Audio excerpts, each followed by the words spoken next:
Do do do do do do do do do. All right, enough humming. Gotta go back. Gold, gold, gold, gold, gold, gold, gold. Okay, so once in a while, well, every week when I get the commitment of traders data, I always look at it. And you could give it different views. You could have it on daily, weekly. You could be looking at the commercial, the large traders. You could be looking at the COD index. Right now, this is one of the ones that really caught my eye, and it doesn't work the same way for all type of commodities. Maybe often, because gold is in the commodity, but maybe because of the way it trades, maybe because it's more trade like money, it's non-perishable. Whatever the reason, you might have your own theories. I don't know yet. This is a chart I just created. So here we have the monthly chart, analog. I have the 36 months moving average, 3 years. And if you would have just played, let's say, it's above the 12-month moving average, the 3-year moving average. Back in the bull run, it's going to be sustained.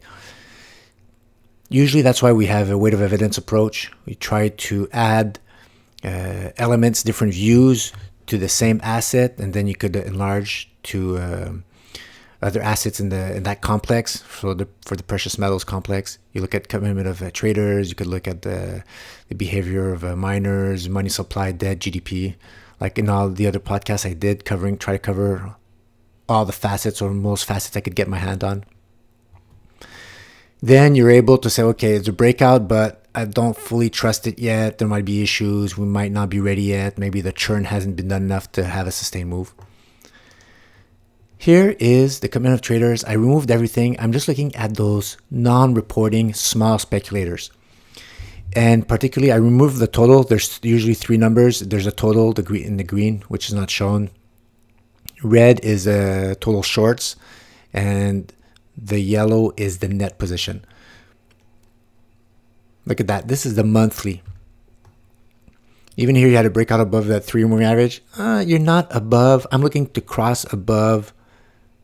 I want the total positions to be above the total shorts. Never got a clear signal here. Never. You're here. If you add weight of evidence, so horizontal breakout line. If you're looking for a break above inclining 3-year moving average. Even if here you might have some periods where it was good, in the total weight of evidence, you did not have that breakout. You did not have that confirmed bull arrow right there. So more churning required. Always trying to find an excuse not to get in. But when the weight of evidence is overwhelming, then you have your probabilities that trade's going to go in your direction and you go in. So look at that. The total shorts dwindling. So the total nets starting to catch up.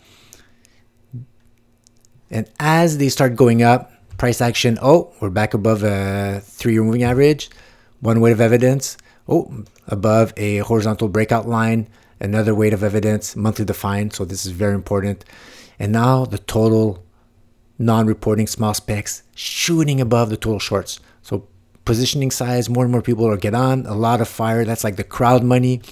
But the crowd money, sure, the smart money gets in before, but the crowd money really pushes a direction. So sometimes say, the crowd, it's in the negative way. I don't know if they're confusing that with the guys that enter at the end when the ride is almost over. But when the crowd starts going and pushing, it's a train. And look at that.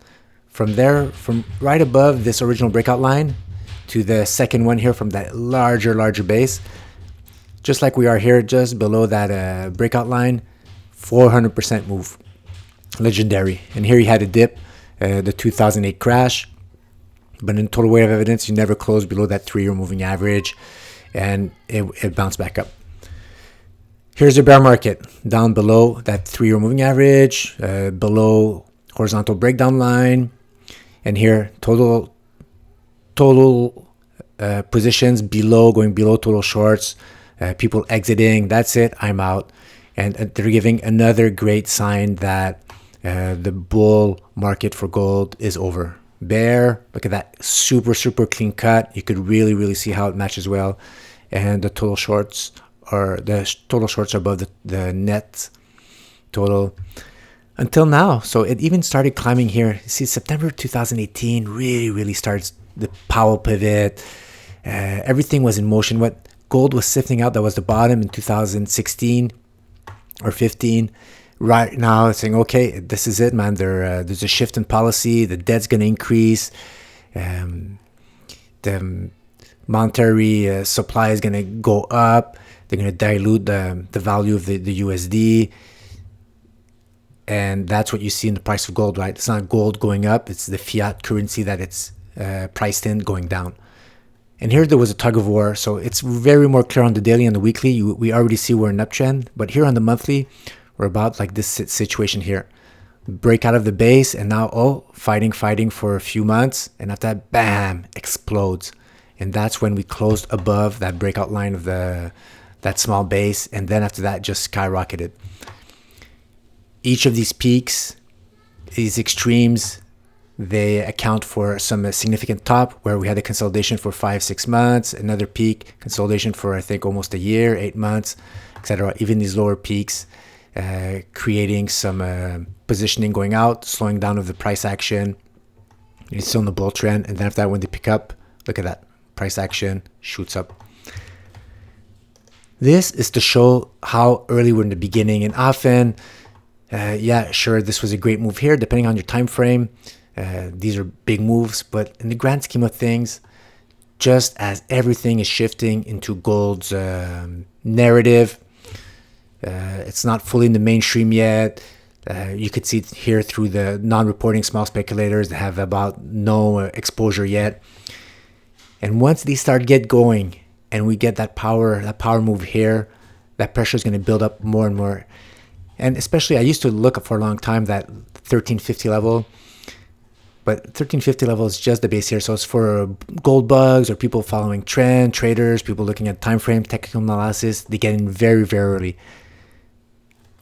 And here is when we're going to get the notion when we break out of that base. Remember that bigger base right here? These are like not all-time highs, but a long time, like 10, 20 years of a base. We're going to have the same type of effect here.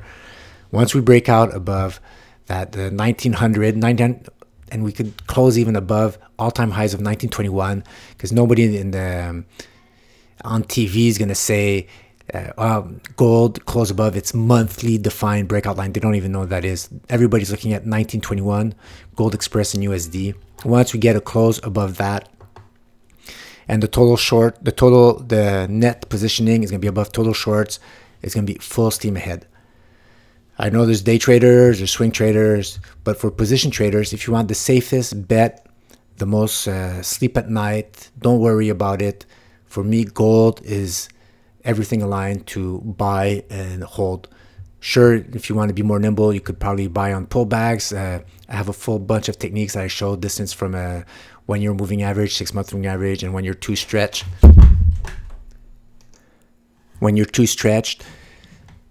You could probably reduce some positioning and add when you come back close to the moving average. But other than that, you could always have a key positioning and just ride it out until you have this type of situation here where you break down below important support lines, the monthly define, where you see that the total shorts are exiting. All these signs, they add up in your weight of evidence.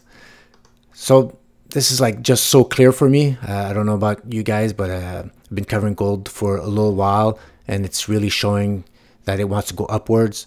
And that's it, guys. One wall of worry at a time. Ciao. Thanks for listening, and don't forget to like and subscribe. Ciao, guys.